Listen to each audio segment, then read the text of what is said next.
Okay. Good evening. Good evening. Audio கேக்குதுங்களா? Audio, video. சரி, okay. Note எடுத்துக்கங்க. Note எடுங்க. இன்னைக்கு நம்ம டிஎன்பிஎஸ்சில அடிக்கடி கேட்கக்கூடிய ஏரியா. டிஎன்பிஎஸ்சில டிஎன்பிஎஸ்சி குரூப் 1 இருக்கட்டும், குரூப் 2 இருக்கட்டும், குரூப் 4 இருக்கட்டும். டிஎன்பிஎஸ்சி எக்ஸாம்ல பொதுவா கேட்கக்கூடிய ஒரு ஏரியா வந்து 12th இருக்கு இந்த பாடம். நம்ம நடத்த போற பாடம் சதி வழக்குன்னு சொல்லிட்டு 12th இருக்கு. 12th 5வது பாடம் நினைக்கிறேன். சரிங்களா? சோ அதுல ஒரு 6 வழக்குகள் கொடுத்திருப்பாங்க. நம்ம லாஸ்டா அந்த குரூப் 4ல கூட பார்த்திருப்போம். குரூப் 4ல அது ஒரு ஒரு கேள்வி கேட்டிருந்தாங்க. சரிங்களா? அப்படி பார்க்கறப்போ ஒரு 6 வழக்குகள் இருக்கும். கான்பூர் வழக்குனா என்ன? மீரட் வழக்குனா என்ன? அரிப்பூர் குண்டுவெடிப்புனா என்ன? லாகூர் வழக்குல 2 வழக்கு இருக்கு. நம்ம பார்க்க போற 2வது வழக்கு. அப்ப லாகூர் வழக்கு யாருக்கு சம்பந்தம்? லாகூர் வழக்கு பத்தி என்ன? அப்படிங்கிற மாதிரி பார்த்தீங்கன்னா ஒரு 6 வழக்கு இருக்கும். கக்கோரி வழக்கு ஒண்ணு இருக்கு. சிட்டாங் ஆயுத குண்டு வழக்கு இருக்கு. கடைசியா கேட்டது வந்து சிட்டாங் ஆயுத குண்டு வழக்கு. அதுல யாரு கைது பண்ணப்பட்டா? சிட்டாங் ஆயுத கிடங்கு சிதைப்பு வழக்குன்னு சொல்லிட்டு வழக்கு இருக்கும். சோ அதுல யாரு கைது செய்யப்பட்டா? எந்த ஆண்டு அவங்க கைது செய்தாங்க? அப்படி மாதிரியான கேள்விகள் வந்து அடிக்கடி நமக்கு இந்த டிஎன்பிஎஸ்சி சார்புல கேட்கக்கூடிய ஏரியா. இந்த டிஎன்யூ சார்பிலையும் கேட்கலாம். சரிங்களா? 12th புத்தகத்துல இருக்கு. இது வரலாறுல பேசக்கூடிய முக்கியமான வழக்குகள். இப்படி பாக்குறப்போ இண்டிபெண்டன்ட்க்கு முன்னாடி சுதந்திரத்துக்கு முன்னாடி சில வழக்குகள் நம்ம பாக்குற மாதிரி இருக்கும். சில சட்டங்களையும் நம்ம பாக்குற மாதிரி இருக்கும். சுதந்திரத்துக்கு முன்னாடி இந்த பெருவாரி வழக்கு, அப்புறம் கோகுல்நாத் வழக்கு, கோலக்நாத் வழக்கு, அதுக்கப்புறம் வந்து கேசவானந்த பாரதி வழக்கு, மேனகா காந்தி வழக்கு, சரிங்களா? அதுக்கப்புறம் பொம்மை முதலமைச்சர் பொம்மை வழக்கு, அந்த மாதிரியான வழக்கை வந்து முக்கியமான வழக்குகள் கொஞ்சம் இருக்கு. இந்த இது பின்னாடி அதாவது சுதந்திரத்துக்கு பின்னாடி வந்த வழக்குகள் பாத்தீங்க அப்படின்னா ஆர்டிக்கலை மென்ஷன் பண்ற மாதிரி இருக்கும். நம்மளுடைய சட்டப்பூர்வ அடிப்படை கடமைகள் இருக்கு, அடிப்படை உரிமைகளை திருத்தலாமா வேண்டாமா அந்த மாதிரி இருக்கும். அதுக்கு முன்னாடி சில வழக்குகள் இருக்கு. இந்த வழக்கில் நம்ம பார்த்துட்டு போயிடும். நோட் எடுத்துங்க. நோட்ல ஒரு 6 வழக்கு நான் சொல்ற வழக்கு எழுதிக்கங்க. அந்த வழக்கை பத்தி உங்களுக்கு எக்ஸ்பிளைன் பண்றேன். சரிங்களா? சோ அந்த வழக்கு நமக்கு என்ன முக்கியம் அப்படின்னா வழக்கு எங்க நடைபெற்றது, வழக்கு எங்க நடைபெற்றது, வழக்குக்கான ஆண்டு என்ன, சரிங்களா? அதுல முக்கியமான சட்டம் என்ன? ஃபர்ஸ்ட் பாக்குறப்போ இந்த கான்பூர் வழக்கெல்லாம் பாத்தீங்கன்னா பிரிட்டிஷ்காரங்க ஒரு சட்டம் போட்டிருப்பாங்க. 121A அப்படிங்கிற மாதிரியான சட்டத்துல கைது பண்ணிருப்பாங்க. அப்ப இந்த வழக்குல இருந்து நமக்கு தேர்வு நோக்கத்துல கேட்கக்கூடிய ஏரியா சொல்லி பாத்தீங்கன்னா ஒரு 5 விஷயம் கேட்பாங்க. வழக்கு நடைபெற்ற ஆண்டு, சரிங்களா? வழக்குக்கு சம்பந்தமான நபர்கள், அது நீதிபதியா இருக்கட்டும், கைது செய்யப்பட்ட போராட்டக்காரர்களா இருக்கட்டும், அதுக்காக வழக்கறிஞரா இருக்கட்டும். சிஆர் தாஸ்ல வழக்காடி இருப்பாரு, சரிங்களா? அதுக்கப்புறம் சுக்லா வழக்காடி இருப்பாரு. அதுக்கப்புறம் நாரிமன் ஒரு நபர் வந்து வழக்காடி இருப்பாரு. அந்த வழக்குக்கான முக்கிய முகாந்திரங்கள் நபர்கள் யாருன்னு சொல்லி பார்க்கணும். எந்த பிரிவுல இருந்து கைது பண்ணப்படுறாங்க? இப்ப 121A அப்படிங்கிறது தேச துரோக வழக்கு. அப்ப அவங்க கைது செய்யப்பட்ட வழக்குகள் என்ன பிரிவுன்னு சொல்லி கேட்கலாம். இன்னொன்னு காலவரிசைப்படுத்த சொல்லலாம். கீழ்கண்டவற்றுள் வழக்கு முக்கியமான வழக்குகளை காலவரிசைப்படுத்துக அந்த மாதிரி கேட்கலாம். சரிங்களா? சோ அதுக்கப்புறம் அதுல யார் யார் பாதிக்கப்பட்டாங்க அப்படிங்கிற மாதிரி கேள்விகள் இருக்கும். ரொம்ப சிம்பிள். 12th புத்தகத்துல இந்த வழக்குகள் வந்து இடம்பெற்றிருக்கு. சரிங்களா? இப்போ நோட் எடுத்துங்க. நோட்ல நான் சொல்ற வழக்கை 1 by 1 எழுதிக்கங்க. உங்களுக்கு எக்ஸ்பிளைன் பண்றேன். முடிச்ச பின்னாடி உங்களுக்கு வந்து இதான ஃபுல் ஹேண்ட் ரிட்டன் நோட்ஸ் வந்து நான் குரூப்ல வந்து வாட்ஸ்அப் குரூப்லயும் டெலிகிராம் குரூப்லயும் ஷேர் பண்றேன். ஸோ அதை வந்து என்ன படிங்க, ஒன்ஸ் நீங்க ரீட் பண்ணாவே உங்களுக்கு ஈஸியா புரிஞ்சிடும். ஸோ இது ஃபர்ஸ்ட் ஆஃப் இன்னைக்கு கிளாஸ்ல இந்த வழக்குகள் வந்து முதல் பகுதி. 2வது பகுதி வந்து முக்கியமான கமிட்டி. அன்னைக்கு பார்த்தோம் இல்லையா, வரைவு குழு எத்தனை பேர் இருந்தாங்க, எந்த நாள் வரைவுகள் கொண்டு வரப்பட்டது, அவங்க எப்போ வந்து நம்மளுடைய கான்ஸ்டியூஷன் புத்தகத்தை மேக் பண்ணி முடிச்சாங்க. ஸோ அதுக்கப்புறம் பசல் அலி கமிட்டி, தார் கமிட்டி, ஜேவிபி கமிட்டி, அப்படியே பஞ்சாயத்து ராஜ் பாக்குறப்போ பல்வேந்திர மேத்தா கமிட்டி, அசோக் மேத்தா கமிட்டி, அதுக்கப்புறம் வந்து நிறைய கமிட்டிகள் பாக்குறோம் இல்லையா, இந்த புஞ்ச் கமிட்டி, அதுக்கப்புறம் அரசியல் தேர்வாணையத்தை பத்தி ஒரு 5-6 கமிட்டி இருக்கும். சரிங்களா? தினேஷ் கோஸ்வாமி கமிட்டி இருக்கும், ஓரா கமிட்டி இருக்கும். அந்த மாதிரி முக்கியமான கமிட்டிகள் ஒரு பார்வையாகவும் வழக்குகள் ஒரு பார்வையா பார்த்தா இன்னைக்கு வகுப்பு முடிஞ்சிடும். சரிங்களா? நோட் பண்ணிக்கங்க. வழக்கு ஃபர்ஸ்ட் வழக்கு 1ன்னு போடுங்க. வழக்கு 1 கான்பூர் வழக்கு 1924. கான்பூர் வழக்குன்னு போடுங்க. 1924. இதுல நீங்க எது எழுத வேணாம், அப்படி கவுன்சில் வந்தா போதுமானது. சரிங்களா? சின்ன சின்ன ஹிண்ட் மட்டும் எழுதிட்டு வாங்க. கான்பூர் வழக்கு 1924. அதுக்கு பின்னாடி மீரட் வழக்கு, அதுக்கு அடுத்ததா மீரட் வழக்கு 1929. மீரட் வழக்கு 1928, 29 காலகட்டத்தில் நடந்திருக்கும். 3வதா நமக்கு முக்கியமா பரிச்சயமான லாகூர் வழக்கு. லாகூர் வழக்கு, சரிங்களா? பகத்சிங் அவர்கள் தூக்கிலிடப்பட்ட முக்கியமான வழக்கு லாகூர் வெடிகுண்டு வழக்கு. 3வது வழக்கு லாகூர் வழக்கு. 4வது வழக்கு அலிப்பூர் வெடிகுண்டு வழக்கு. அலிப்பூர் வெடிகுண்டு வழக்கு, சரிங்களா? இதுல சிஆர் தாஸ் இருக்காங்க இல்லையா, அவர்கள் வந்து இந்த வழக்குக்காக வாதாடி இருப்பார். சிஆர் தாஸ் வந்து 1905-6 காலகட்டத்துல இந்த வழக்குக்காக வாதாடின வழக்கறிஞரா இருந்திருப்பாங்க சிஆர் தாஸ். இதுல 2 சின்ன பசங்க இருந்திருப்பாங்க. ஒரு பையனுக்கு 18 வயசு இருந்திருக்கும், இன்னொரு பையன் கௌதம் போஸ் அவர்களுக்கு 18 வயசு இருந்திருக்கும், பிரபுல்லா சாஹிப் அப்படிங்கிறதுக்கு 19 வயசு இருக்கும். 2 சின்ன பசங்க பெரிய சம்பந்தம் பண்ணியிருப்பாங்க. சோ அதை பத்தியான ஒரு பகுதி தான் இந்த அலிப்பூர் வெடிகுண்டு வழக்கு. அதுக்கப்புறம் வந்து கக்கோரி. கக்கோரிங்கிற ஒரு பகுதி தான். அந்த பகுதியில போன ரயில வந்து கொள்ளையடிப்பாங்க. அதுல இருக்கிற தபால் பணத்தை வந்து கொள்ளையடிக்கிற வழக்கு கக்கோரி வழக்கு. அதுக்கப்புறம் சிட்டாங் ஆயுத குண்டு வழக்கு 1930 வழக்கு நடக்கும். 33 கைது செய்யப்பட்டு 34 தூக்கிலிடப்படுவாங்க. மொத்தமா 6 வழக்கு முக்கியமான வழக்கு. இந்த வழக்குகளை ஒன் பை ஒன் எழுதிங்க. வழக்குகளை ஒன் பை ஒன் எழுதிக்கங்க. இது ஆண்டு ரொம்ப முக்கியம். ஒருவேளை கீழ்கண்டவற்றுள் ஆண்டு வரிசைப்படுத்துன்னு சொல்லி கேட்டாலோ, இல்ல பொறுத்துக்குகளை ஒரு பக்கம் வழக்கு கொடுத்துட்டு ஆப்போசிட்ல பொறுத்துக்க மாதிரி ஆண்டுகள் கொடுத்துட்டாலோ நமக்கு தெரியணும். சரிங்களா? ஃபர்ஸ்ட் வழக்கு வந்து இந்த கான்பூர் வழக்கு. ஃபர்ஸ்ட் வழக்கு கான்பூர் வழக்கு. நான் உங்களுக்கு ஸ்டோரி மாதிரி சொல்றேன், ஈஸியா அண்டர்ஸ்டாண்ட் ஆகும் அதுக்காக. சரிங்களா? இந்த கான்பூர் வழக்கை பொறுத்த வரைக்கும் 1924 காலகட்டத்துல ஏரியா அந்த ஊர் பேர் கான்பூர். அங்க நடைபெற்ற வழக்கு தான் கான்பூர் வழக்கு. சரிங்களா? 1924 அந்த அந்த ஆண்டுகள்ல கான்பூர் அப்படிங்கிற ஒரு பகுதி, சரிங்களா? கான்பூர் அப்படிங்கிற பகுதியிலும் லாகூர் அப்படிங்கிற பகுதியிலும், கான்பூர் லாகூர் ஆகிய ரெண்டு பகுதியிலும் அதிகமான பஞ்சாலைகள் இருந்துச்சு, அதிகமான தொழிற்சாலைகள் இருந்துச்சு. சோ அங்க பார்க்க அதிகமான தொழிலாளர்களும் நெசவாளர்களும் அங்க அதிகமா இருப்பாங்க. இப்ப கான்பூரை பத்தி சமயமா பாத்தீங்கன்னா வட இந்தியாவின் மான்செஸ்டர் கான்பூர் படிக்கிறீங்களா? இப்ப தென்னிந்தியாவோட மான்செஸ்டர் கோயம்புத்தூர் படிக்கிறப்போ வட இந்தியாவின் மான்செஸ்டர் கான்பூர் படிப்போம். அப்ப அந்த கான்பூர் மற்றும் லாகூர் பகுதிகளில் அதிகமான தொழிற்சாலைகள் இருந்துச்சு. சரிங்களா? அந்த தொழிற்சாலைகள் இருக்கு இல்லையா, அங்க வேலை செய்யக்கூடிய பணியாளர்களுக்கு வந்து அங்க இருக்க பிரிட்டிஷ் அரசாங்கம் சரி, அந்த தொழிற்சாலை நடத்தக்கூடிய பிரிட்டிஷ் முதலாளிகளும் சரி, அந்த செல்வந்தர்களோ ஜமீன்தார்களோ சொல்ல முடியா, அவங்களும் அவங்களுக்கு தேவையான, யாருக்கு கான்பூர் தொழிலாளர்களுக்கு தேவையான வெல்ஃபேரை பண்ணி தரல. அவங்களுக்கு தேவையான சலுகைகளையோ இல்ல அவங்களுக்கு நல்ல சம்பளமோ அவங்களுக்கு அந்த அந்த மணி நேரம் 8 மணி நேரம் ஒர்க் அந்த மாதிரியான அடிப்படையை வந்து பண்ணி கொடுக்கல இந்த கான்பூர் வழக்குல. இதுதான் முகாந்திரம். சரிங்களா? அப்ப அதை எதிர்த்து அங்க இருப்பாங்க இல்லையா பொதுமக்கள், அவங்க என்ன பண்றாங்க அப்படின்னா ஒரு 13 பேர் எதிர்த்து 13 பேர் நிறைய பேர் வந்து போராடுறாங்க. கான்பூர் பகுதியில லாகூர் பகுதியிலும் நிறைய பேர் அரசுக்கு எதிராக பிரிட்டிஷ்க்கு எதிராக என்ன பண்றாங்க, களத்துல இறங்கி கான்பூர் பகுதியில போராடுறாங்க. அதுல வந்து இந்த பிரிட்டிஷ் கவர்மெண்ட் ஒரு ஒரு 13 பேரை கைது பண்றாங்க. எத்தனை பேர் கேட்டா 13 பேரை கைது பண்றாங்க. சரிங்களா? 13 பேரை கைது பண்ணிட்டு அதுக்கப்புறம் எழுதிப்போம். இப்ப கவனிங்க. 13 பேரை கைது பண்ணிட்டு அதுல அந்த 13 பேர் மேல, சரிங்களா, அந்த 13 பேர் மேல எஃப்ஐஆர் போடல, ஒரு 8 பேர் மேலதான் எஃப்ஐஆர் போடுறாங்க. 13 பேரை கைது பண்றாங்க. கைது பண்ணப்பட்ட எண்ணிக்கை 13. அதுல 8 நபர்கள் மீது எஃப்ஐஆர் ஃபைல் பண்றாங்க. அதாவது முதல் தகவல் அறிக்கை சொல்றோம் இல்லையா, ஃபர்ஸ்ட் இன்ஃபர்மேஷன் ரெக்கார்டு முதல், சரி, அந்த 8 பேர் என்ன பண்றாங்கன்னா எஃப்ஐஆர் போடுறாங்க. அந்த எஃப்ஐஆர் என்ன சட்டம் அப்படின்னா 121 கேட்கலாம். கான்பூர் வழக்கு எந்த சட்டத்தின் அடிப்படையில் கைது செய்யப்பட்டாங்க கேட்டா 121. இந்த 121 என்ன சார் சொல்லுது அப்படின்னா ரொம்ப சிம்பிளா தேச துரோக வழக்கு. அரசுக்கு எதிராக போராடினா போடக்கூடிய ஒரு வழக்கு 121. தேச துரோகத்தை அடிப்படையாக கொண்ட ஒரு வழக்கு. சரிங்களா? அப்போ அந்த கான்பூர் பகுதியில் இருக்கிற மக்கள் எதிர்த்து போராடுறாங்க. போராடுறப்போ அவங்க மேல பிரிட்டிஷ்காரங்க என்ன பண்றாங்க, 121 அப்படிங்கிற ஒரு பிரிவுல அவங்க மேல கைது பண்ணி வழக்க போடுறாங்க. எத்தனை பேரை, 13 பேரை கைது பண்ணாலும் 8 பேர் மேலதான் எஃப்ஐஆர் வந்து ஃபைல் பண்றாங்க. அந்த 8 பேர் யார் யாருன்னு சொல்லி கேட்பாங்க. சரிங்களா? அதுல வந்து எம்என் ராய் ஃபர்ஸ்ட் நபர், எம்என் ராய். அதுக்கப்புறம் எஸ்ஏ டாங்கோ, எஸ்ஏ டாங்கோ. மூணாவது வந்து முசாபர் அகமது. நாலாவது நளினி குப்தா. ஐந்தாவது குலாம் உசைன். ஆறாவது தமிழ்நாட்டை சேர்ந்த, சரிங்களா, புரட்சிகரவாதிகள் முக்கியமான நபராக சொல்லக்கூடிய சிங்கார வேலனாரும் இந்த வழக்கில் கைது பண்ணப்படுவார். சரிங்களா? அதுக்கப்புறம் வந்து சவுத் உஸ்மானி, ஆர் எஸ் சர்மா. மொத்தமா 8 பேரை வந்து என்ன பண்றாங்க, எஃப்ஐஆர் தாக்கல் பண்றாங்க. 8 பேரை எஃப்ஐஆர் தாக்கல் பண்ணி 121 அப்படிங்கிற பிரிவுல சிறைக்கு கொண்டு போறாங்க. 121 பிரிவுல சிறை கொண்டு போறாங்க. இந்த வழக்கை விசாரிக்கிற நீதிபதி ரொம்ப முக்கியம். யார் இந்த வழக்கு விசாரிக்க போறா? அப்ப இந்த நீதிபதி என்ன பண்றாங்கன்னா, இவர் பேர் ஹோம்ஸ், நீதிபதி பேர் வந்து ஹோம்ஸ். இந்த நீதிபதி நம்ம ஆக்சுவலா முன்னாடி பார்த்திருப்போம். எங்க பார்த்திருப்போம்னா இந்த சௌரி சௌரா ஒரு சம்பவம் நடந்துச்சுல 1922 காலகட்டத்துல உத்தரப்பிரதேச மாநிலத்தில் இருக்கிற அந்த சௌரி சௌரா அப்படிங்கிற பகுதியில, சரிங்களா, ஒரு 22 காவலர்களை வந்து பொதுமக்கள் தீயிட்டு கொளுத்தி அவங்க வந்து எரிச்சிருவாங்க. அப்ப அந்த சம்பவத்தை சில பொதுமக்களை கைது பண்றாங்க. கைது பண்ணி அவங்களை வந்து நீதிமன்றத்தில் ஆஜர் பண்ணப்போ அந்த வழக்கை யார் விசாரிச்சுன்னு கேட்டா இந்த நீதிபதி ஹோம்ஸ் அப்படிங்கறத விசாரிச்சிருப்பார். அதே நீதிபதி தான் என்ன பண்றாரு, இந்த கான்பூர் வழக்கையும் கையில் எடுத்து விசாரிக்கிறார். இந்த நீதிபதி விசாரிக்கிறாரு.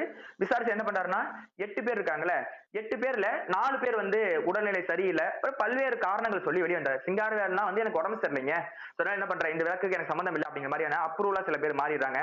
சில பேர் இந்த பிறல் சாட்சின்னு சொல்லுவாங்க இல்லையா, அந்த மாதிரி சாட்சியா மாதிரி என்ன பண்ணிடுறாங்க, ஒரு 4 பேர் வெளியே வந்துடுறாங்க. ஒரு 4 பேர் மட்டும் உள்ள இருக்காங்க. அந்த 4 பேர் யாருன்னு கேட்டா அந்த நளினி குப்தா அவங்க இருப்பாங்க, எஸ்ஏ டாங்கோ அப்படிங்கிறது உள்ள இருப்பார். சரிங்களா? அதுக்கப்புறம் முகமது அகமது அப்படின்னு இருப்பாங்க. கடைசியா வந்து ஆர் எஸ் சர்மா. இந்த ஒரு 4 பேர் எப்படி இருப்பாங்கன்னா உள்ள இருப்பாங்க. 8 பேர் கைது பண்ணப்படுறாங்க.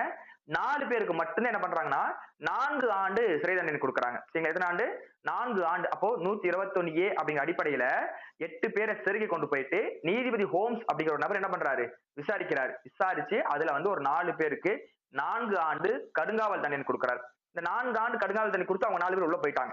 நம்ம சொன்ன 4 பேர் 8 பேர் 4 பேர் சிறைக்குள்ள போயிட்டாங்க. வெளிய வந்திருப்பாங்கல்ல ஒரு 4 பேர். அவங்க எல்லாம் சேர்ந்து யோசிக்கிறாங்க. ஏன் வந்து இந்த பிரிட்டிஷ் கவர்மெண்ட் நம்ம மேல இவ்வளவு அடக்குமுறையை கையாளுறாங்க? ஃபர்ஸ்ட் ரீசன் என்னன்னா, நம்ம ஐஎன்சி கிடையாது. ஒருவேளை நம்ம ஐஎன்சி பார்ட்டி இந்திய தேசிய காங்கிரஸ் கட்சியில் இருந்திருந்தோம்னா இந்த பிரிட்டிஷ் அரசாங்கம் நம்ம மேல கை வைக்கிறது கொஞ்சம் யோசிச்சிருந்திருப்பாங்க. நமக்கு ஆதரவா வந்து ஐஎன்சி வரல. இந்திய தேசிய காங்கிரஸும் இந்த கான்பூர்ல வந்து போராடுறதுக்கு ஆதரவா வரல. அப்ப நம்ம என்ன பண்ணலாம்னா, நம்ம ஒரு இயக்கத்தை ஆரம்பிக்கிறோம். நமக்குன்னு ஒரு ஒரு ஒரு கட்டமைப்பை உருவாக்கணும்னு சொல்லிட்டு 1925 காலகட்டத்துல 1925 காலகட்டத்துல சிங்கார வேலனா இருக்காங்க இல்லையா, அவங்க எல்லாம் சேர்ந்து சென்னை மெரினா பகுதிகளை சிங்கார வேலனாலாம் சென்னை மெரினா பகுதியில் என்ன பண்ணிருப்பாங்க அப்படின்னா, இந்த புரட்சிவாதிகள் சொல்றோம் இல்லையா, அதாவது கம்யூனிஸ்ட் அப்படின்னு சொல்லக்கூடிய அவங்களுக்கு ஒரு பாதுகாப்பு குழுவை உருவாக்குறாங்க. 1925 சென்னை பகுதி மெரினா பகுதிகளை கம்யூனிஸ்ட் பாதுகாப்பு குழு அப்படின்னு சொல்லிட்டு உலகத்துல இருக்கிற எல்லா கம்யூனிஸ்ட் கூப்பிட்டு ஒரு மாநாடு நடத்துறாங்க. இந்த மாநாடு முடிவு அவங்க என்ன பண்றாங்கன்னா, நமக்கு ஒரு கட்சி ஒன்று ஓபன் பண்ணோம். இந்திய தேசிய காங்கிரஸ் ஒரு கட்சி இருக்குல்ல, அவங்க எப்படி வந்து அவங்களுக்கு போறவங்களுக்கு வந்து ப்ரொடெக்ஷன் கொடுக்குறாங்களோ நமக்கு அந்த மாதிரி ஒரு கட்சி வேணும் அப்படின்னு சொல்லிட்டு என்ன பண்றாங்க அப்படின்னா, இந்த கம்யூனிஸ்ட் பாதுகாப்பு கட்சி பாதுகாப்பு குழு ஒரு குழு உருவாக்குறாங்க 1925. அதே வருஷம் கடைசியில அதே ஆண்டு கடைசியில மும்பை இருக்கும் இல்லையா, மும்பையில கம்யூனிஸ்ட் கட்சின்னு ஒரு கட்சி ஓபன் பண்றாங்க. 1925 மும்பையை தலைமையிடமாக கொண்டு கம்யூனிஸ்ட் அப்படிங்கிற ஒரு கட்சி ஓபன் பண்றாங்க. இந்த கட்சிக்கு அதுக்கப்புறம் அந்த மார்க்சிஸ்ட் கம்யூனிஸ்ட் அப்படின்னு சொல்லி பிரிஞ்சு அது அந்த கட்சியோட வரலாறு நமக்கு எக்ஸாம் பகுதியில் அது தேவைப்படாது சரிங்களா. இப்போ கான்பூர் வழக்குல ஒரு அந்த கான்பூர் மக்கள் என்ன பண்றாங்க, பிரிட்டிஷ் அந்த கவர்மெண்ட்டுக்கு எதிராக அங்க இருக்க அந்த தொழிலாளர் அந்த தொழிற்சாலை ஓனருக்கு எதிராக போராடுறாங்க. இதை பிடிக்காத பிரிட்டிஷ் கவர்மெண்ட் என்ன பண்றாங்க, ஒரு 13 பேரை கைது பண்றாங்க. அதுல 8 பேர் மேல என்ன பண்றாங்க, 120A அப்படிங்கிற தேச துரோக வழக்க மேல போடுறாங்க. அதுல வந்து நீதிபதி ஹோம்ஸ் அப்படிங்கிற ஒரு நபர் தான் என்ன பண்றாரு, இந்த வழக்கை விசாரிச்சு 4 பேருக்கு கடுங்காவல் தண்டனை 4 வருஷம் தண்டனை கொடுத்துறாங்க. அப்ப வெளியே வந்த சிங்கார வேளாளர்கள் மத்தவங்கள சேர்ந்து என்ன பண்றாங்க, சென்னையில கம்யூனிஸ்ட் பாதுகாப்பு குழு அப்படிங்கிற ஒரு கமிட்டியை ஃபார்ம் பண்ணி அதுல தமக்கு ஒரு ஒரு கட்சி ஒன்று ஓபன் பண்ணும் இந்தியாவில் அப்படின்னு சொல்லி என்ன பண்றாங்க, 1925 காலகட்டத்துல மும்பை தலைமையிடமா கொண்டு கம்யூனிஸ்ட் கட்சின்னு ஒரு கட்சியை ஓபன் பண்றாங்க. இப்ப இது பிரிட்டிஷ்காரங்க யோசிக்க பார்த்துக்க மாட்டாங்க. பிரிட்டிஷ்காரங்க நம்ம அவங்கள மிரட்டுறோம், மிரட்டின பின்னாடி அவங்க என்ன பண்ணிருப்பாங்க, பயந்து போயிருவாங்க, இந்த போராட்டக்காரங்க இவர் போராட மாட்டாங்க அப்படின்னு சொல்லிட்டு என்ன பண்ணிருப்பாங்க அப்படின்னா இவங்களுக்கு மேல வழக்கவே போட்டிருப்பாங்க. ஆனா பிரிட்டிஷ்காரன் கொஞ்சம் கூட எதிர்பார்த்திருக்க மாட்டான்.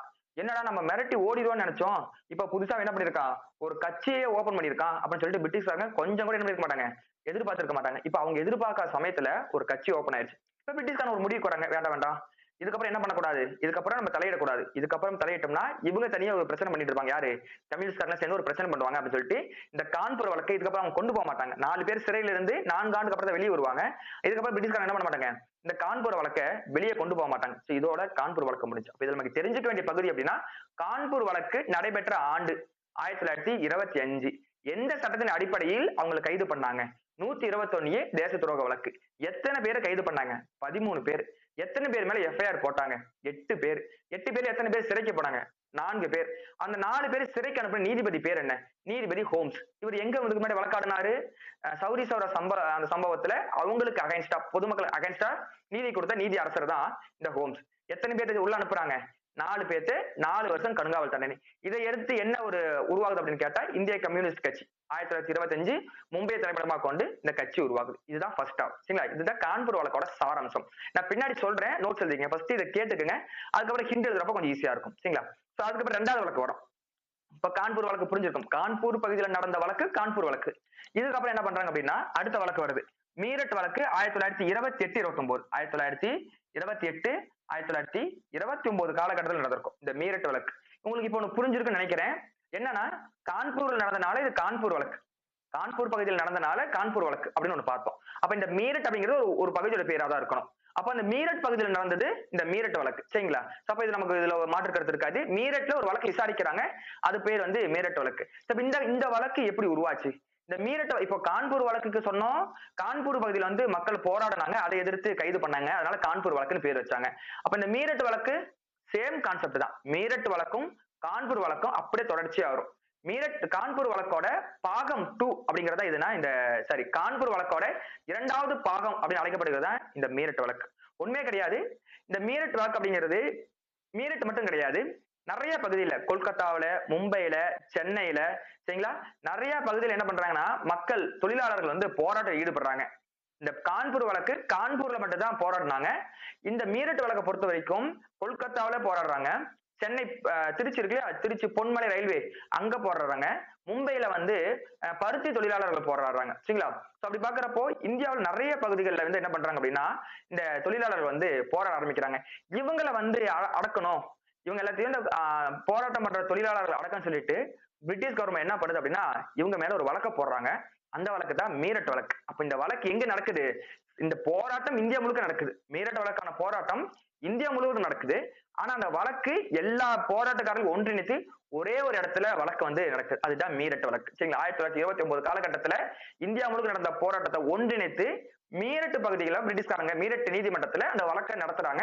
அதனால அது பேர் வந்து மீரட் வழக்கு. நடைபெற்ற வருஷம் 1929. சரி, ஓகே. இப்ப பார்ப்போம் இந்த மீரட் வழக்குக்கான முக்கியமான காரணம் என்னென்ன காரணமா இருக்கும் இந்த வழக்கு போறது அப்படின்னா 1927 காலகட்டத்துல 1927 காலகட்டத்துல காரக்பூர் ரயில்வே, இந்த காரக்பூர் சொல்லியா, காரக்பூர் ரயில்வே, அந்த ரயில்வே ஊழியர்கள் என்ன பண்றாங்கன்னா வேலை நிறுத்தம் பண்றாங்க. 1927 பிரிட்டிஷ் எதிர்த்து காரக்பூர் ரயில்வே ஊழியர்கள் என்ன பண்றாங்க, வேலை நிறுத்தம் பண்றாங்க. 1928 அடுத்த வருஷமே 1928 கொல்கத்தாவுல துப்புரவு தொழிலாளர் சொல்றோம் இல்லையா, அந்த துப்புரவு பணியாளர் இருக்காங்க இல்லையா, அவங்க என்ன பண்றாங்க, பிரிட்டிஷ் எதிர்த்து வேலை நிறுத்தம் பண்றாங்க. அதே 1928 காலகட்டத்துல நம்மளுடைய சென்னை மாகாணத்தில் இருக்கிற திருச்சிராப்பள்ளி அருகே உள்ள பொன்மலை ரயில்வே ஊழியர்களும் வேலை நிறுத்தத்தில் ஈடுபடுறாங்க. அப்போ 27 காரக்பூர் ரயில்வே ஊழியர்கள் வேலை நிறுத்தம் பண்றாங்க. 28 கொல்கத்தா துப்புரவு தொழிலாளர்கள் வேலை நிறுத்தம் பண்றாங்க. 29 நம்ம அதே 28 வரும். அதே 28 பொன்மலை ரயில்வே ஊழியர்கள் வேலை நிறுத்தம் பண்றாங்க. இது போக மும்பை இருக்கு இல்லையா, 1928 பகுதியில மும்பையில இருக்கிற நெசவாளர்கள், பருத்தி உற்பத்தியாளர்கள், நெசவாளர்கள் என்ன பண்றாங்க, வேலை நிறுத்தம் பண்றாங்க. இவங்க எல்லாம் என்ன பண்றாங்க அப்படின்னா பிரிட்டிஷ்க்கு எதிராக என்ன பண்றாங்க, அவங்களுக்கு தேவையான சலுகைகள் கிடைக்கல, அவங்களுக்கு தேவையான பொருட்கள் வந்து பிரிட்டிஷ்காரங்க, அதாவது இந்த 8 மணி நேரம் வேலை, நிறைய அடக்குமுறையில் ஆளாக்கணும்னு சொல்லிட்டு இதை எதிர்த்து என்ன பண்றாங்க, களத்தில் இறங்கி கம்யூனிஸ்டோட சேர்ந்து, ஏன்னா இப்ப கம்யூனிஸ்ட் கட்சி இந்தியா முழுக்க வளர்ந்துருக்கு. 1925 கட்சி ஓபன் பண்ணுது, இந்த பிரச்சனை 29. அப்ப இந்த 4 வருஷம் யோசிச்சு பாருங்க, கம்யூனிஸ்ட் இருக்கும் உள்ள வளர்ந்துருக்கும் இல்லையா. அப்ப என்ன பண்றாங்க, அந்த கம்யூனிஸ்டோட பாதுகாப்புல இந்த 4 பகுதி மக்களும் என்ன பண்றாங்க, களத்துல இறங்கி போராடுறாங்க. இப்ப இவங்க போராட பாட்டோனையும் பிரிட்டிஷ் கவர்மெண்ட் முடிவுக்கு வந்துட்டாங்க, இதுக்கப்புறம் இவங்க இப்படியே விடக்கூடாது. ஏன்னா ஆல்ரெடி வந்து இந்த கான்பூர் வழக்குன்னு ஒரு வழக்குல நம்ம இப்படியே விட்டுதான் ஒரு கட்சி ஓபன் பண்ணிட்டாங்க. இதுக்கப்புறம் இப்படியே விடக்கூடாது, இதுக்கப்புறம் இவங்க என்ன பண்ணக்கூடாது, இப்படியே விடக்கூடாது. அப்ப என்ன பண்ணும், இவங்க போராடுறாங்க இல்லையா, அதுக்கு எதிராக நம்ம 2 சட்டத்தை போடுவோம். அந்த சட்டம் போட்டா பயந்துட்டு யாரும் ரோட்டுக்கு வர மாட்டாங்கன்னு சொல்லிட்டு பிரிட்டிஷ் என்ன பண்றாங்கன்னா போராட்டத்துக்கு எதிராக 2 சட்டம் போடுறாங்க. போராட்டத்துக்கு ஆதரவா போடாம போராட்டத்துக்கு எதிராக பிரிட்டிஷ் கவர்மெண்ட் 2 சட்டத்தை வந்து நாடாளுமன்றத்துல போடுறாங்க. சரிங்களா? அந்த சட்டம் ரொம்ப முக்கியம். மீரட் வழக்குல இந்த ஒரு 4 பகுதியில் இருக்கிற மக்கள் போராடுறாங்க, அதை எதிர்த்து பிரிட்டிஷ்காரங்க 2 சட்டம் போடுறாங்க. ஃபர்ஸ்ட் சட்டம் 1928 ஃபர்ஸ்ட் சட்டம் 1928 தொழில் தகராறு சட்டம். ஃபர்ஸ்ட் சட்டம் இது பிரிட்டிஷ் கவர்மெண்ட் போட சட்டம், தொழில் தகராறு சட்டம் சட்டத்தை போடுறாங்க. சரிங்களா? 2வது சட்டம் அதே வருஷம் 1928 பொதுமக்கள் பாதுகாப்பு மசோதா அல்லது பொதுமக்கள் பாதுகாப்பு சட்டம். ரோட்ல இறங்கி போராடுறவங்களுக்கு எதிராக பிரிட்டிஷ் கவர்மெண்ட் 2 சட்டம் போடுறான். ஃபர்ஸ்ட் சட்டம் தொழில் தகராறு சட்டம் 1928, 2வது சட்டம் பொதுமக்கள் பாதுகாப்பு சட்டம் அல்லது பாதுகாப்பு மசோதா 1928 அப்படின்னு சொல்லிட்டு 2 சட்டத்தை போடுறான். பிரிட்டிஷ்காரங்க சட்டம் போடுறப்ப என்ன யோசிச்சு போடுறான்னா, இப்படி நம்ம 2 சட்டத்தை போட்டோம், பொதுமக்கள் பாதுகாப்பு மசோதான்னு ஒரு சட்டம் போட்டோம், அப்ப இவங்க ரோட்டுக்கு வந்து போராடினாங்கன்னா இந்த சட்டத்தை உள்ள போட்டுடலாம். தொழில் தகராறு சட்டத்தை ஒரு சட்டம் போடுறோம், தொழில் செய்யற இடத்துல தகராறு பண்ணாங்கன்னா இந்த சட்டத்தை உள்ள போட்டலாம். அப்ப இந்த 2 சட்டத்தை போட்டோம்னா அந்த சொல்றோம் இல்லையா, அந்த துப்புரவாளர்கள், மும்பையை சேர்ந்த நெசவாளர்கள், சென்னையை சேர்ந்த பணிமனை ஊழியர்கள், அதே மாதிரி கோரக்பூர் சேர்ந்த பணிமனை ஊழியர்கள் என்ன பண்ண மாட்டாங்க, இதுக்கப்புறம் போராட்டம் பண்ண மாட்டாங்க அப்படின்னு பிரிட்டிஷ்காரங்க அவங்க ஒரு மைண்ட் செட் என்ன பண்றாங்க, இந்த மாதிரி ஒரு சட்டத்தை போடுறாங்க, இந்த மாதிரி ஒரு சட்டத்தை போடுறாங்க. ஆனா நம்ம ஆளுங்க அதை எதுவுமே கண்டுக்காம திரும்பவும் என்ன பண்றாங்க, போராட்டத்தில் ஈடுபடுறாங்க. இப்ப பிரிட்டிஷ் கவர்மெண்ட்டுக்கு ஒரு மாதிரி கடுப்பாகுது, ஏன்னா அது நம்ம ஒரு 2 சட்டத்தை போட்டுமே வந்து இந்த போராட்டக்காரர்களை நம்மளால அடக்க முடியல, நம்ம என்ன பண்ணலாம், இவங்க அடக்கிறதுக்கு வேற வழி என்ன சொன்னா கைதுதான் பண்ணி ஆகணும். அப்போ இவங்க என்ன பண்றாங்க, கிட்டத்தட்ட இந்த போராட்டம் இந்த மீரட் வழக்கு உள்ள வரதுக்கு முன்னாடி இந்தியா முழுக்க இருந்து ஒரு 32 பேரை கைது பண்றாங்க. சரிங்களா?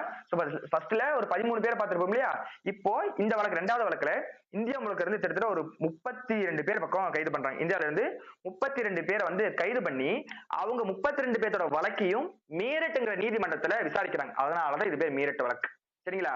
பொதுமக்களுக்காக கம்யூனிஸ்ட் மற்றும் மற்றவங்க எல்லாம் சேர்ந்து ஒரு 32 பேரை இந்தியா முழுக்க இருந்து கைது பண்ணி அவங்க எல்லாத்தையும் ஒன்றிணைச்சு ஒரு நீதிமன்றத்தில் வழக்கு நடக்குது. அந்த வழக்கோட பேர் தான் மீரட் வழக்கு. மீரட்டுங்கிற பகுதியில் வழக்கு நடந்ததுனால மீரட் வழக்கு. இந்த 32 பேர் சொன்னோம் இல்லையா, இந்த 32 பேர் பாத்தீங்க அப்படின்னா அதுக்குள்ள இருக்க 8 பேர் வந்து ஐஎன்சி, 32 பேர்ல 8 பேர் வந்து இந்திய தேசிய காங்கிரஸ் கட்சி சேர்ந்தவங்க. பொதுவா 32 பேர் கைது பண்றாங்க. அதுல இருக்கிற 8 பேர் வந்து இந்திய தேசிய காங்கிரஸ் கைது பண்ணாங்க. அப்ப மிச்சம் இருப்பாங்கல்ல, மிச்சம் இருக்கிற நபர் இருக்காங்க இல்லையா, மிச்சம் இருக்கிற நபர் எல்லாமே கம்யூனிஸ்ட் கட்சி சேர்ந்தவங்க. மிச்சம் இருக்கிற நபர் எல்லாமே கம்யூனிஸ்ட் கட்சி சேர்ந்தவங்க. அப்ப இந்த வழக்கும் விசாரிக்கப்படுது. இந்த வழக்கு விசாரிக்கப்படுது. இந்த வழக்குகளை வந்து இந்தியர்களுக்கு எதிரா இதுல நீதிபதி பேர் வந்து கொடுத்திருக்க மாட்டாங்க. இதுல வந்து வழக்கறிஞர் பேர் கொடுத்திருப்பாங்க. இந்த வழக்குல மீரட் வழக்குல 32 பேருக்கு ஆதரவா இந்தியாவை சேர்ந்த 2 வழக்கறிஞர் என்ன பண்றாங்க, வாதாடுறாங்க. இவங்க பண்ண தப்பு கிடையாது, மக்களுக்கு எதிராக போராடினாங்க, பிரிட்டிஷ்காரங்க என்ன பண்ணும், இவங்களுக்கு கேட்கக்கூடிய அந்த சலுகைகளை பண்ணி கொடுக்க சொல்லிட்டு இந்தியாவை சேர்ந்த 2 வழக்கறிஞர், முக்கியமான 2 வழக்கறிஞர்கள் சரிங்களா, KF Nariman, MC Shukla, KF Nariman, MC Shukla அப்படின்னு சொல்லிட்டு 2 வழக்கறிஞர் வாதாடுறாங்க. அந்த 32 பேருக்கு ஆதரவா 2 வழக்கறிஞர் வாதாடுறாங்க. இருந்தாலும் அந்த 2 வழக்கறிஞர் வாதங்கள் வந்து பிரிட்டிஷோட அந்த நீதிமன்றத்துல எடுபடல.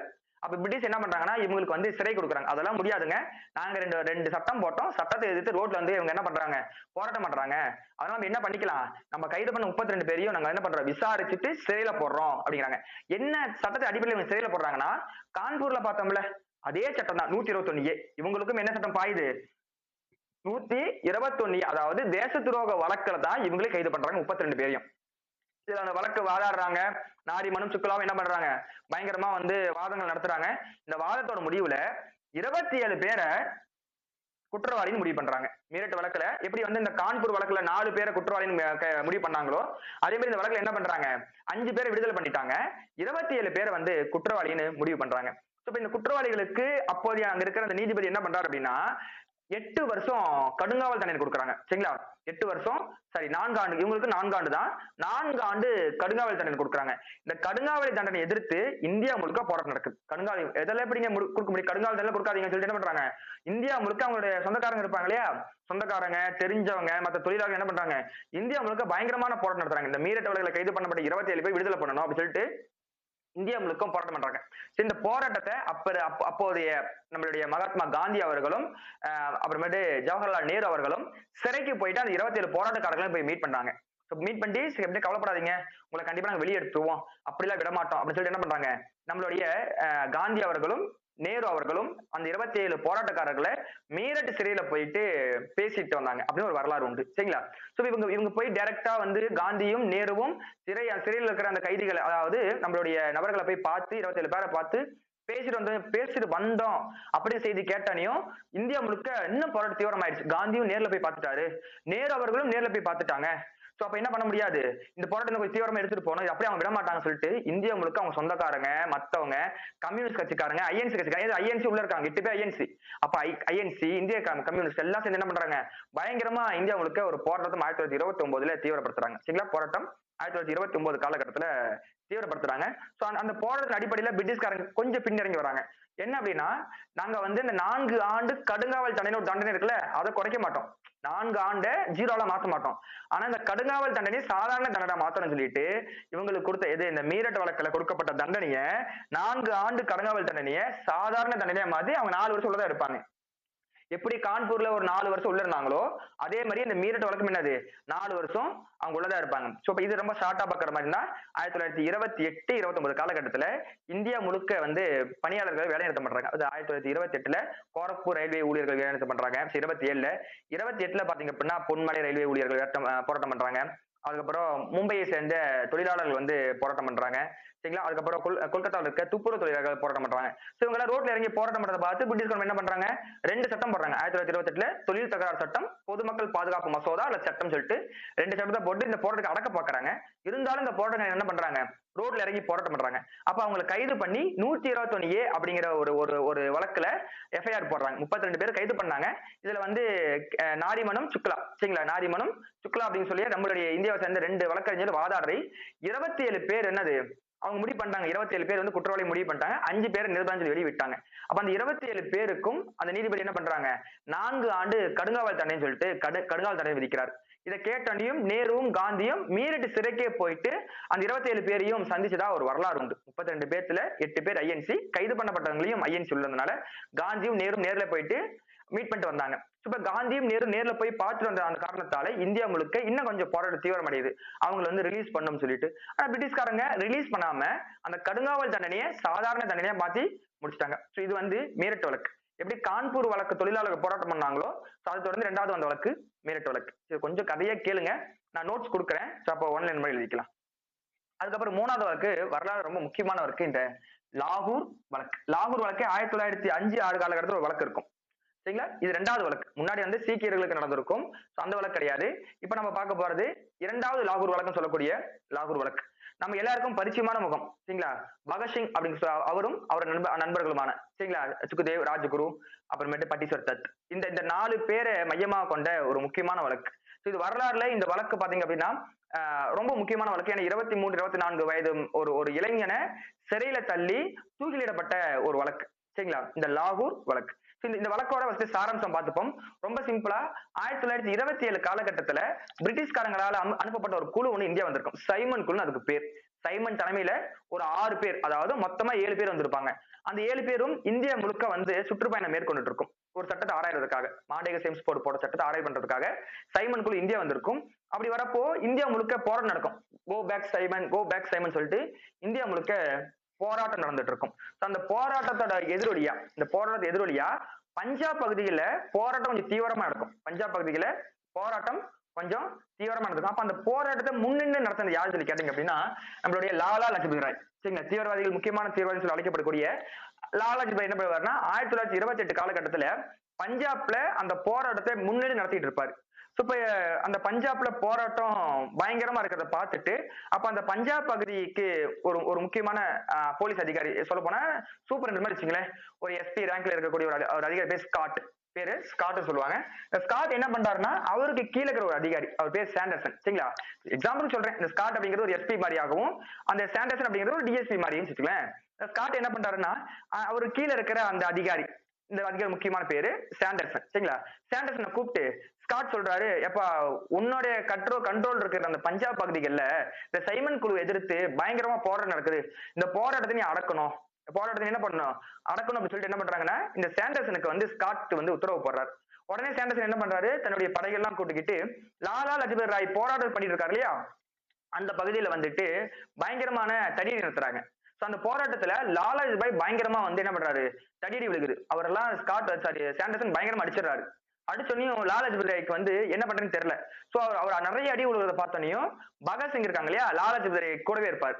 பகத்சிங், ராஜகுரு, சுக்குதேவ், இவங்களா ஃப்ரெண்ட்ஸ். பகத்சிங் அவரு, ராஜகுரு, சுக்குதேவ் இவங்களா ஃப்ரெண்ட்ஸ். இவங்க 3 பேர் சேர்ந்து என்ன பண்றாங்கன்னா லாலாஜி பாய் எப்படி சேவ் பண்ணணும், ஏன்னா இங்க எப்படி விட்டா அடிச்சு கொண்டுருவாங்க சொல்லிட்டு என்ன பண்ணோம், லாலாஜி பாயை சேவ் பண்ண சொல்லிட்டு லாலாஜி பாயை தூக்கிட்டு ஓடிடுவாங்க. தூக்கிட்டு அவரை பத்திரமா கொண்டு போயிருவாங்க. இப்போ இது வந்து அக்டோபர் மாசம் நடந்திருக்கும். இந்த பஞ்சாயத்து பாத்தீங்கன்னா அக்டோபர் மாசம் நடக்கும்.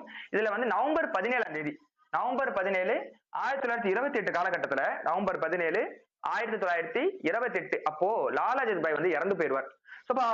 அவருடைய இறப்புக்கு யாரு காரணம், சைமன் குழு எதிர்த்து போராடினாரு. சோ அதனால என்ன ஆயிடுச்சு, அந்த ஸ்காட் சொல்லி சாண்டர்சன் டிஎஸ்பி அடிச்சதுனால இவர் இறந்து போயிட்டார். யார் இறந்துட்டா, இப்படியே லாலாஜி பாய் இறந்து போயிட்டார்.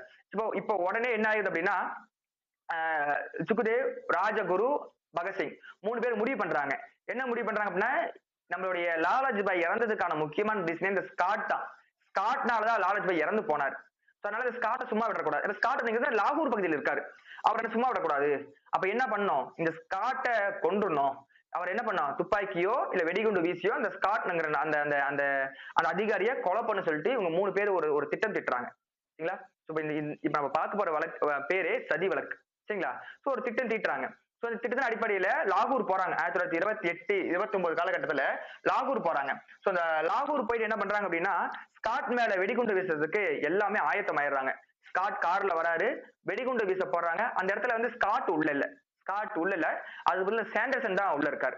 அப்ப அந்த வெடிகுண்டு சாண்டர்சன் மேல பட்டு சாண்டர்சன் இறந்து போயிடுறாரு. நல்லபடியா ஸ்காட் வந்து தப்பிச்சு போயிடுறாரு. சரிங்களா? ஆனா அவங்க போன நோக்கம் ஸ்காட் கொண்டதுதான்.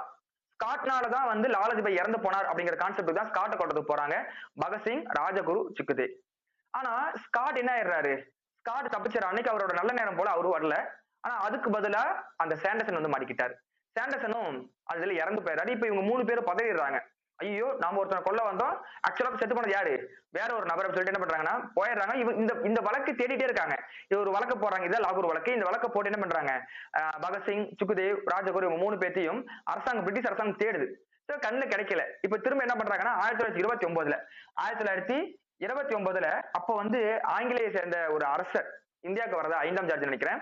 அவர் வந்து இந்தியாவுக்கு வரதா வந்து ஒரு பிளான் இருக்கும். இந்தியாவுக்கு வந்து ஒரு சட்டம் இடுறதுக்காக ஒரு பிளான் இருக்கும். சோ இந்த பிளானை கேட்டனையும் பகத்சிங் என்ன பண்ணுவாருன்னா அவர் இன்னொரு நண்பர் ஒருத்தர் இருப்பாரு. பட்டீஸ்வர் தத் அப்படின்னு சொல்லக்கூடிய ஒரு நண்பர் ஒருத்தர் இருப்பாரு. சோ அந்த நண்பர் இதுல வந்து கல்பனா தத்துன்னு ஒருத்தர் இருக்காங்க, பட்டீஸ்வர் தத்து இருப்பாங்க. நான் சொல்றது பட்டீஸ்வர் தத், கல்பனா தத்து கிடையாது. பட்டீஸ்வர் தத்துன்னு ஒரு நண்பர் இருப்பாரு.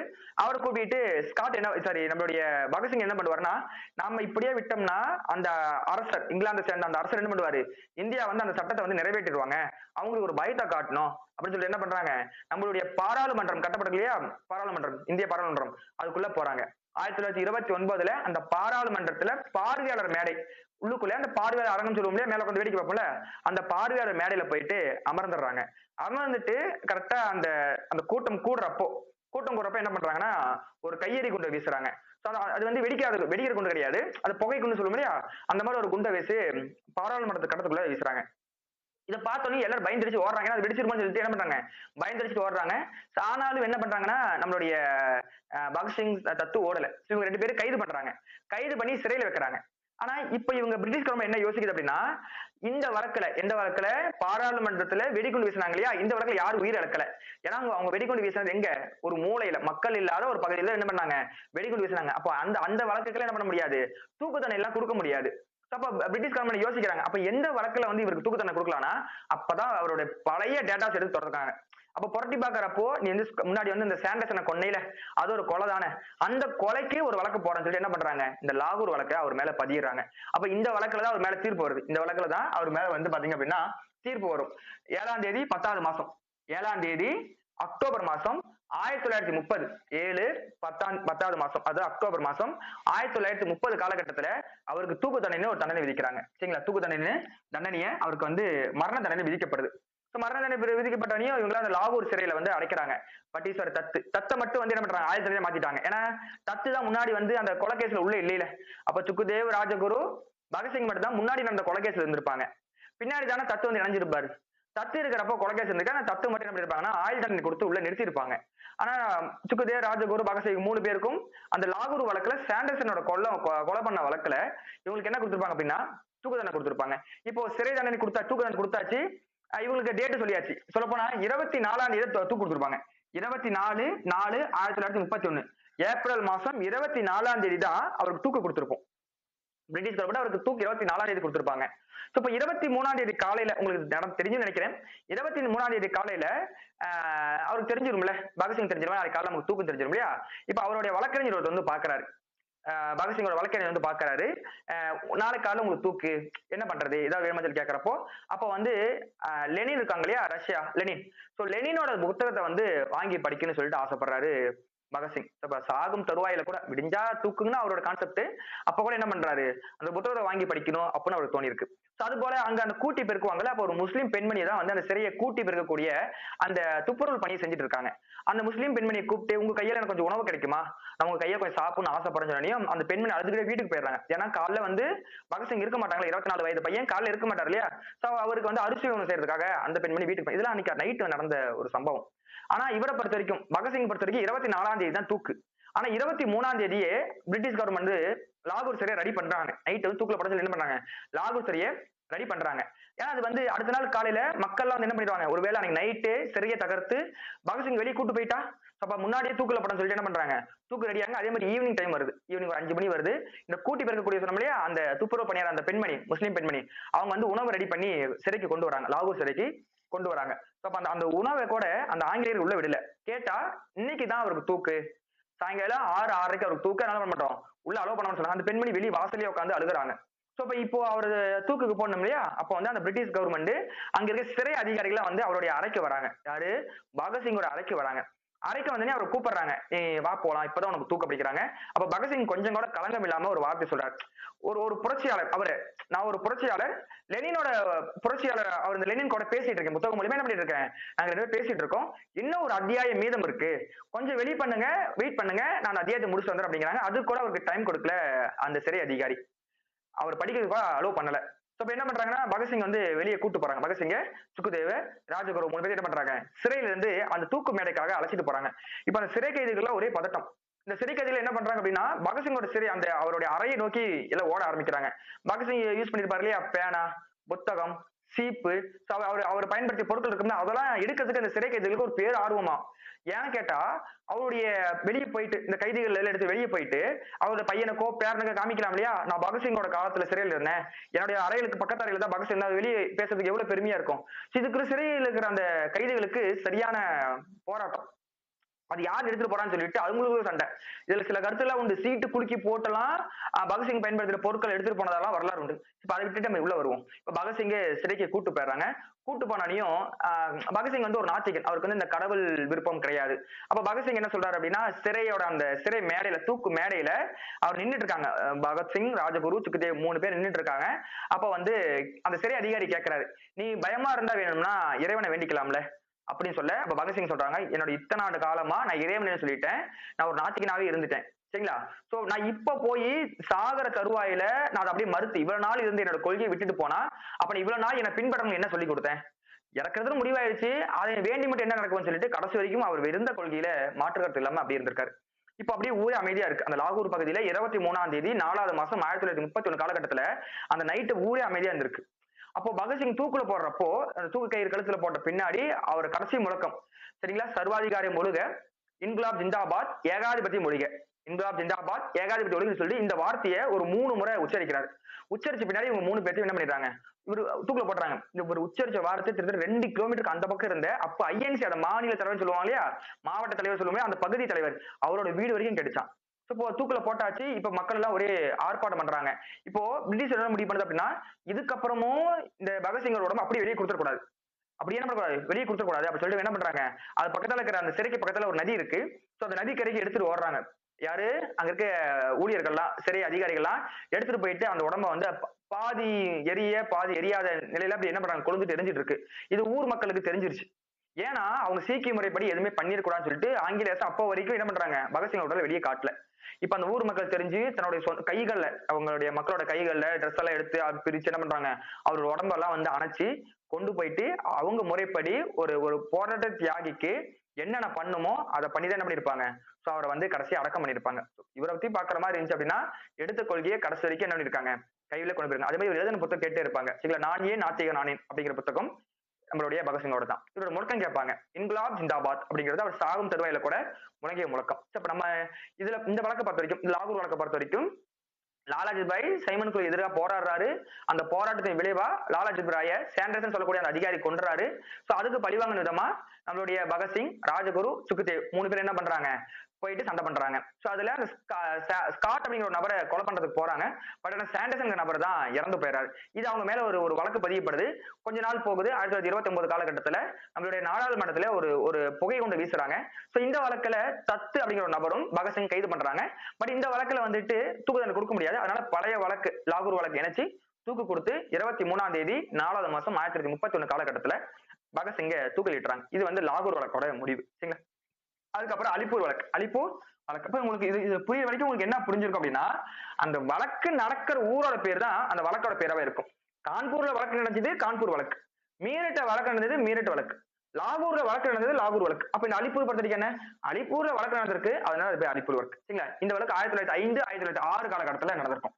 ரொம்ப சிம்பிளா இந்த அலிப்பூர் வழக்கை பொறுத்த வரைக்கும் ரொம்ப சிம்பிளா என்னன்னா, இந்த அலிப்பூர் அப்படிங்கிற பகுதி சரிங்களா, அங்க 1905 1906 காலகட்டத்துல சுதேசி இயக்கம் ஒரு இயக்கம் வந்திருக்கும். அந்த வங்க பிரிவினைக்கு பின்னாடி சுதேசி இயக்கம் ஒரு இயக்கத்தை கொண்டு வந்திருப்போம். இந்த சுதேசி இயக்கம் இந்த வழக்கு கரெக்டா பாத்தீங்கன்னா 1908 நடந்திருக்கும். இந்த வழக்கு 1908 தான் இந்த வழக்கு நடந்திருக்கும். பட் ஆனா 1905 1906 காலகட்டத்திலேயே சுதேசி இயக்கம் சொல்லிட்டு ஒரு இயக்கத்தை வந்து நம்ம கொண்டாந்துருப்போம் சரிங்களா.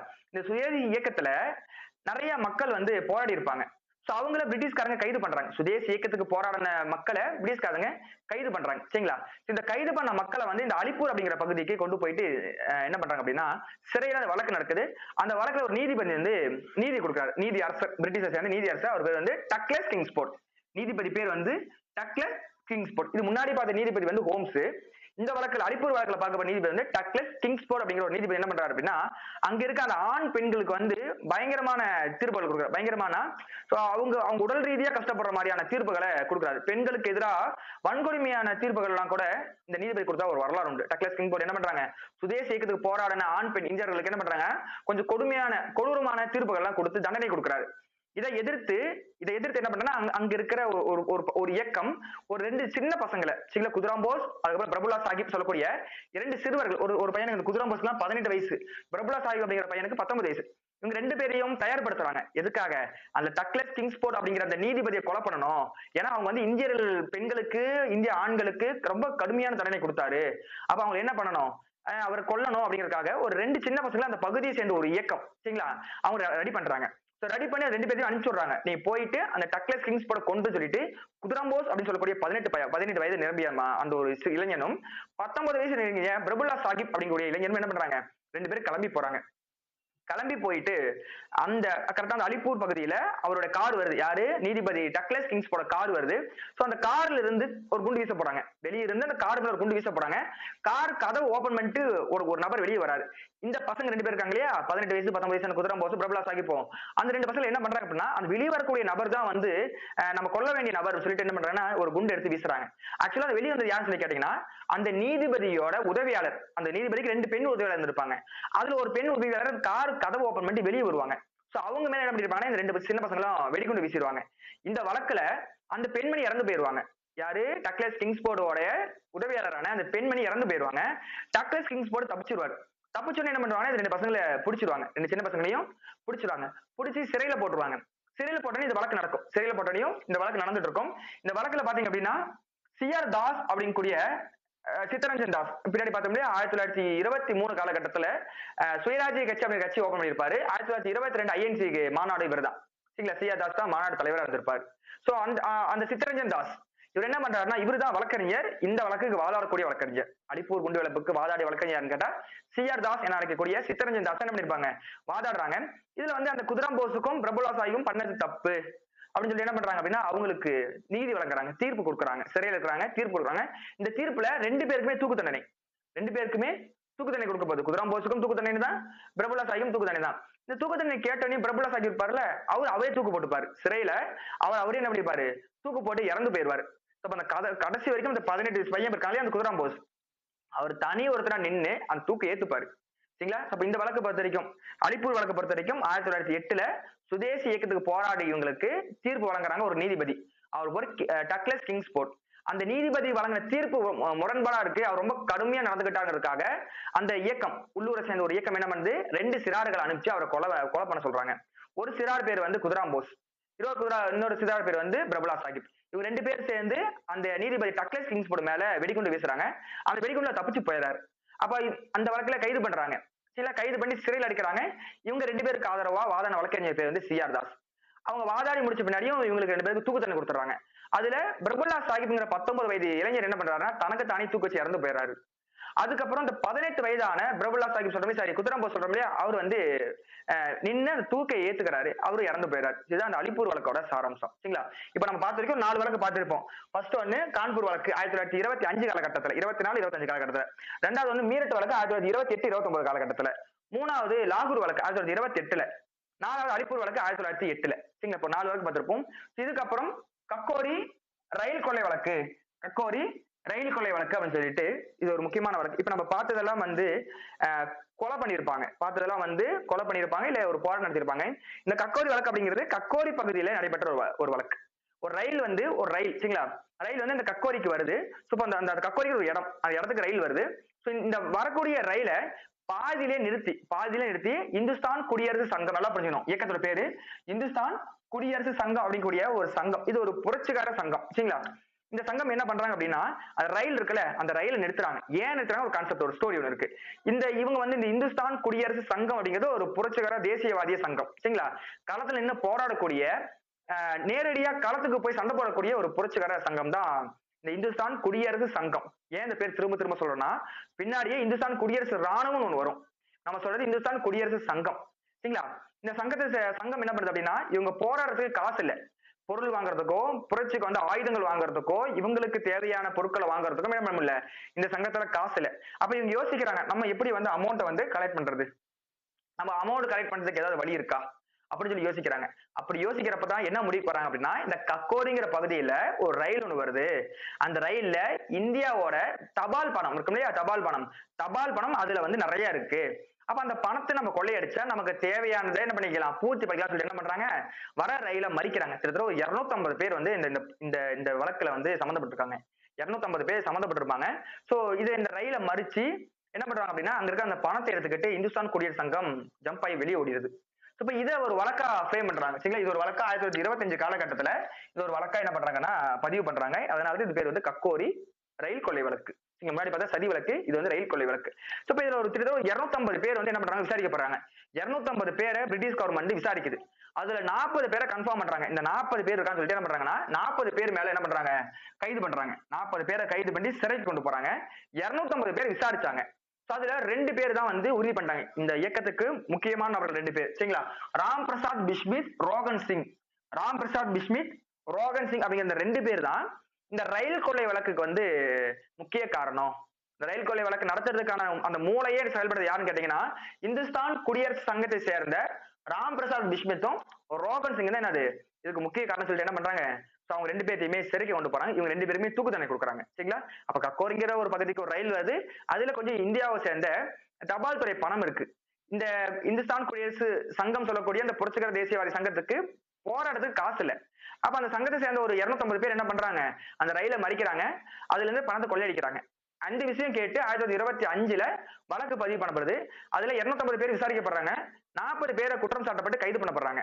சோ அதுல 2 பேர் சரிங்களா, ராம் பிரசாத் பிஸ்மித் அப்படிங்கிற ஒரு நபரும் ரோகன் சிங் அப்படின்னு அழைக்கக்கூடிய அந்த 2 பேரும் என்ன பண்றாங்க, கைது செய்யப்பட்டு இவங்க தான் இந்த பிரச்சனைக்கு மூல காரணம் சொல்லிட்டு அவங்க 2 பேருக்குமே 1927 காலகட்டத்துல தூக்கு கொடுக்குறாங்க. 1927 தூக்கு தண்டனை வழங்கப்படுது. இப்போ இந்த வழக்கு இப்ப நடந்துச்சு இல்லையா, இதுதான் வந்து கக்கோரி ரயில் வழக்கு. இதுக்கப்புறம் கடைசி வழக்கு இதான் 2024 ஆண்டு ஜூன் மாசம் நடைபெற்ற 2024 ஜூன் நடைபெற்ற குரூப் 4 கேள்வியில இது ஒரு கேள்வியா இருந்துச்சு. சரிங்களா? இது நீங்க திரும்ப திரும்ப இதில் நீங்க பார்த்திருப்பீங்க. இந்த 6 வழக்குல இருந்து கண்டிப்பா ஒரு வழக்கு ஏதாவது ஒரு தேர்வுல கேட்டுருவாங்க. சரிங்களா? இப்ப இந்த வழக்கில் நம்ம தெரிஞ்ச போது ஆண்டு, இடம், என்ன சட்டம், எத்தனை பேர் கைது பண்ணப்பட்டாங்க. சரிங்களா? அதுல முக்கியமா நீதிபதி யாரு, இல்ல வழக்கறிஞர் நம்ம சுக்குலா நாரிமன் பார்த்தோம் இல்லையா, அந்த மாதிரி வழக்கறிஞர் CR தாஸ் அந்த மாதிரி முக்கியமான நபர்கள். சோ அது வரைக்கும் நம்ம தெரிஞ்சா போதுமானது. இப்ப கடைசி வழக்கு இதான் 6வது வழக்கு. இதான் 6வது வழக்கு, சிட்டாங் ஆயுத கிடங்கு வழக்கு. சிட்டாங் ஆயுத கிடங்கு வழக்கு 1930 நடந்திருக்கு. இந்த வழக்கு ஒண்ணுமே கிடையாது. பிரிட்டிஷ்காரங்க இந்த சிட்டாங் பகுதிகளை ஆயுத கிடங்கு ஒண்ணு அமைப்பாங்க. பிரிட்டிஷ்காரங்க சிட்டாங் பகுதி அப்படிங்கிற ஒரு பகுதியில் என்ன பண்ணுவாங்க அப்படின்னா ஆயுத கிடங்கு ஒண்ணு அமைப்பாங்க. இது அந்த பகுதியை சேர்ந்த சூர்யா சென் நபர் இருப்பார். சரிங்களா? சூர்யா சென் நபர் இருப்பாரு.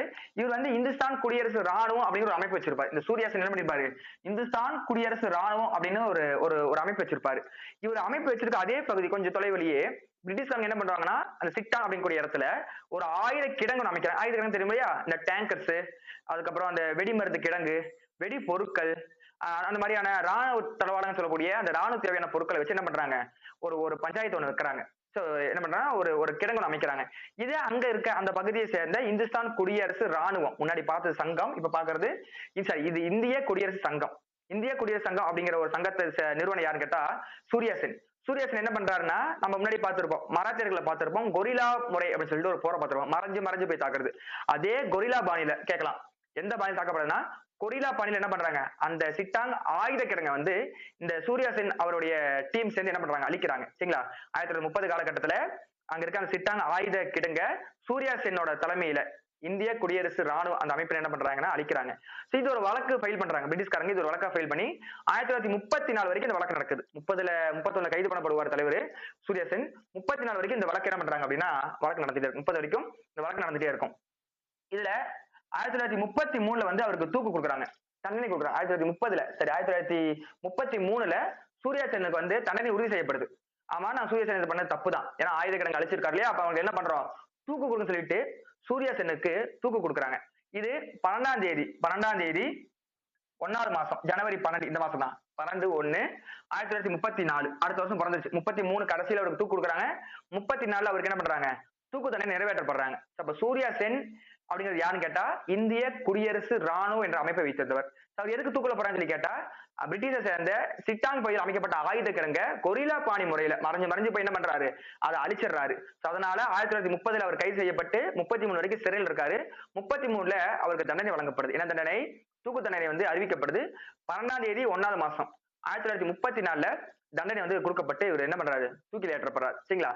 இதான் வந்து சிட்டான் ஆயுத கிடங்கு சம்பவம். மொத்தமா பாத்தீங்கன்னா இந்த சதி வழக்கு அழைக்கக்கூடியது வந்து ஒரு 6 வழக்கு இருக்கும். ஃபர்ஸ்ட் இந்த கான்பூர் வழக்கு. அது பாத்தீங்க அப்படின்னா ரொம்ப ஷார்ட்டா சொல்லி முடிச்சிருவோம். கான்பூர் வழக்கு. கான்பூர் பகுதியில தொழிலாளர்கள் வந்து பிரச்சனை பண்றாங்க, ரோட்ல போராட்டம் பண்றாங்க, அதுக்காக வழங்கப்பட்ட வழக்கு. இதுல பாத்தீங்க அப்படின்னா ஒரு 13 பேர் கைது பண்ணப்படுறாங்க. 8 பேர் மேல 121A அப்படிங்கிற ஒரு எஃப்ஐஆர் ஃபைல் பண்றாங்க, தேசத்துரோக வழக்கு. 4 பேர் சிறைக்கு போறாங்க 4 வருஷம். மீதி 4 பேர் வெளியே வந்து இந்திய கம்யூனிஸ்ட் கட்சி ஓபன் பண்றாங்க. இதுதான் இந்த வழக்கோட சாராம்சம். ரெண்டாவது வழக்கு வந்து மீரட் வழக்கு. இது வந்து ஒரு 4 பகுதியில போனது. முன்னாடி கான்பூர் வழக்கு ஒரு பகுதியில் நடந்திருக்கும், இது இந்தியா முழுக்க நடந்திருக்கும். கோரக்பூர் ரயில் ஊழியர்கள், பொன்மனை ரயில் ஊழியர்கள், அப்புறம் மும்பை சேர்ந்த நெசவாளர்கள், கொல்கத்தா சேர்ந்த துப்புரவு தொழிலாளர்கள், இவங்க 4 பேர் சேர்ந்து போராட்டம் பண்றாங்க. 4 பகுதி மக்கள் போராட்டம் பண்றாங்க. இந்த 4 பேர் இணைச்சு என்ன பண்றாங்க, பிரிட்டிஷ்காரங்க ரெண்டு சட்டம் போடுறாங்க சரிங்களா, தொழில் தகராறு சட்டம், பொதுமக்கள் பாதுகாப்பு மசோதா, 2 மசோதா போடுறாங்க. சோ அதன் அடிப்படையில் கைது பண்ணப்படுறாங்க 32 பேர். அதுல 27 பேர் வந்து சிறைக்கு போறாங்க. அதுல 8 பேர் ஐஎன்சி சேர்ந்தவங்க.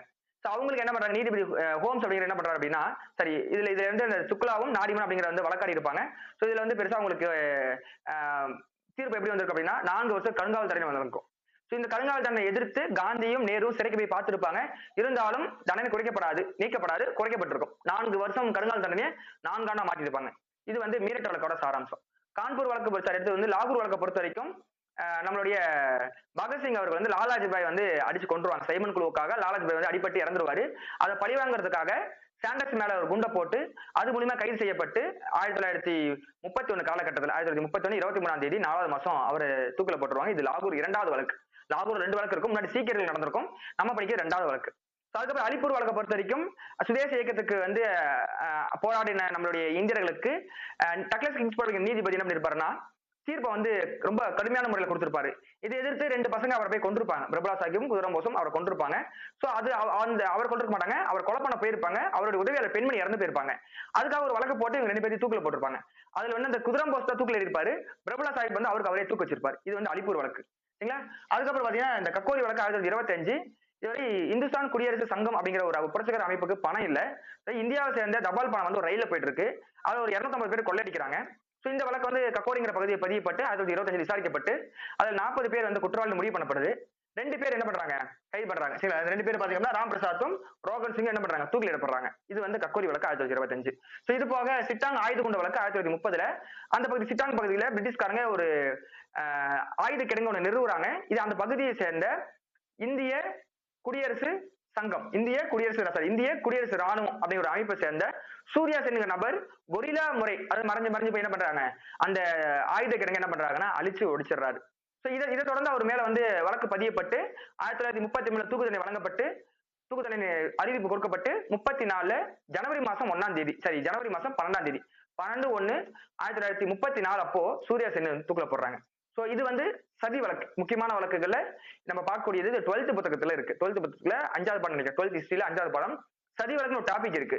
சோ இதுல வந்து இந்த வழக்குகளை கேட்கலாம், காலவரிசைப்படுத்துக அப்படின்னு சொல்லி கேட்கலாம், வழக்குகளுக்கும் அந்த பக்கம் ஆண்டு கொடுத்து பொறுத்துக்குன்னு சொல்லி கேட்கலாம், அந்த வழக்குகளுக்கு கூற்று காரணமா கொடுத்து அதுக்கு சம்பந்தமான நபர்கள் யாருன்னு சொல்லி கேட்கலாம் சரிங்களா. சோ அதனால இந்த வழக்குகள் பொறுத்த வரைக்கும் நம்ம ரொம்ப முக்கியம். அது டிஎன் யூசாபி எஸ்ஐயா பிசியா இருக்கட்டும், பிசி கேட்க மாட்டாங்க, போலீஸ் கேட்க மாட்டாங்க, 12th இருக்கு, கேட்க வந்து வாய்ப்பு குறைவு. ஆனா சப் இன்ஸ்பெக்டர் கேட்க அதிக வாய்ப்பு உண்டு சரிங்களா. ஹிஸ்டரியில தான் இருக்கனால இது கேட்க அதிக வாய்ப்பு உண்டு. டிஎன்பிஎஸ்சில நீங்க குரூப் 4 கேட்டாலும் சரி, குரூப் 2 கேட்டாலும் சரி, குரூப் 1 நீங்க பார்த்தாலும் சரி, சதி வழக்குங்க வந்து என்ன பண்ணிருப்பாங்கன்னா அடிக்கடி கேட்கக்கூடிய ஏரியா தான். லாஸ்டா நடந்த குரூப் 4லயுமே இந்த கேள்விகள் கேட்டிருக்கு, நிறைய முறை வந்து இந்த கேள்விகள் கேட்கப்பட்டிருக்கு. அப்போ பொறுத்த வரைக்கும் சதி வழக்கு ஒரு 6 வழக்கு என்னன்னு தெரிஞ்சிருக்கணும், அதுக்குள்ள சாராம்சம் தெரிஞ்சிருக்கணும், ஆண்டு தெரிஞ்சிருக்கணும், அதுக்குள்ள ஸ்பெசிபிக்கா உள்ள போடப்பட்ட சட்டம் தெரிஞ்சிருக்கணும். 121 என்ன, தொழில் தகராறு சட்டம் என்ன தெரிஞ்சிருக்கணும் சரிங்களா. அப்ப அந்த வழக்குக்கு சம்பந்தமான நபர்கள் இந்தியா சேர்ந்த யாரு, பிரிட்டிஷ் சேர்ந்த யாருன்னு சொல்லி பார்த்திருக்கணும். அதுக்கு கொடுக்கப்பட்ட தண்டனை என்ன, அது நிறைவேற்ற நாள் என்ன, இது தெரிஞ்சிருந்தா போதுமானது. இந்த சதி வழக்கு முடிஞ்சது. இப்ப இது ஃபர்ஸ்ட் ஹாஃப்ல சதி வழக்கு முடிச்சிட்டோம் சரிங்களா. இதுல யாருக்காவது டவுட் இருக்கா?